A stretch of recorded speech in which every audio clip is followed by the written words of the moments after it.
People always ask me why I'm always talking about God, or why do I even believe in God, or why I'm spending my teenage years restricting myself because of my belief in God. But they haven't seen the nights I would cry myself to sleep and the Lord would hear my cries, when I desperately needed a hug and the Lord embraced me, when I felt like completely giving up everything, and He offered me new beginnings.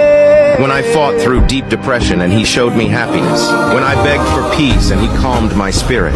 When I asked for true love only and He showed me His unconditional love. When you encounter God for yourself, you'll understand there's no one above God. Nothing this world can provide that my Lord cannot deliver 100 times greater.